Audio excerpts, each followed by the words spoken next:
see, back when I came up in elementary school, the schools was Jim Crow, so you couldn't go to white schools. So I went to Lincoln Grant, and I went to a Catholic school called Our Savior on 10th and Prospect in Covenant, Kentucky. And then in my junior high school, I came and went to Withrow in junior high school.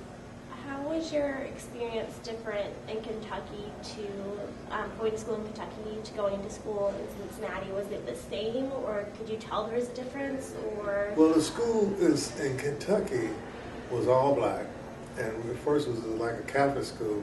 Then I went to the Protestant school called Lincoln Grant, and it was all black. So really, it was just that's the experience you got. But when we went to Withrow, the blacks there was on a real, I think it might have been about 10% was black. The whole school was white. Now the school is 90% black. So when I went there, it had some of the same tendencies as a Kentucky atmosphere, but it wasn't, it was just a difference with the different people that you met.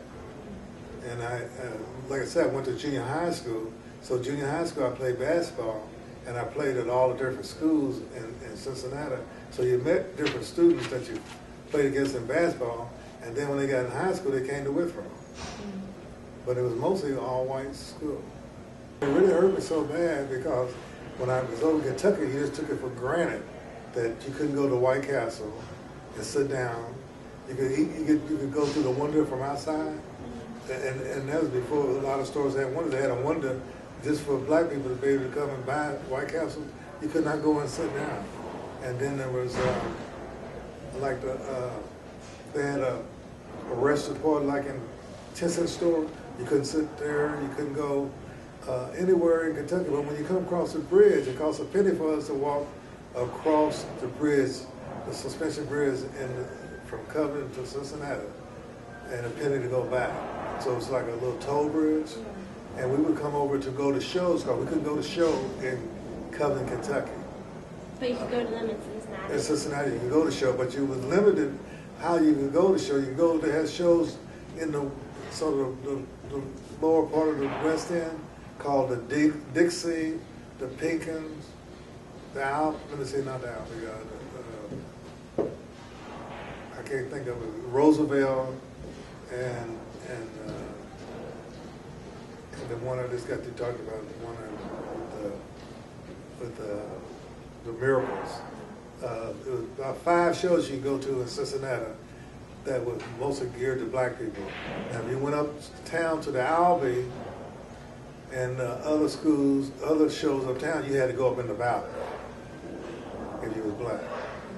And then what happened, they had restaurants downtown on 4th Street that you could go in them, but you never get wait on. They wouldn't wait on you. They just stood, you go in there and they wait on everybody else except you. So I went through that place called The Wheel. I remember that. I never forget that. And then, but they had, when the movement started happening where the kids started sitting in, I wasn't really interested in sitting in the restaurants. If they didn't want me to go, I didn't want to have nothing to do with it. So it was a show in Kentucky called the Madison Theater.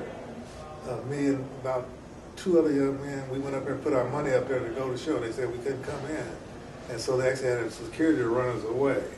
And I remember that very well, because I never went in to the Madison Theater when I was young, because it wasn't loud. And when they took it and changed it where you could go, I didn't want to go. And so about 5 years ago, I was on a committee with the Frank Duveneck Center in Kentucky, and I was the chair of the committee, and where they was going to have a fundraiser was at the Madison Theater.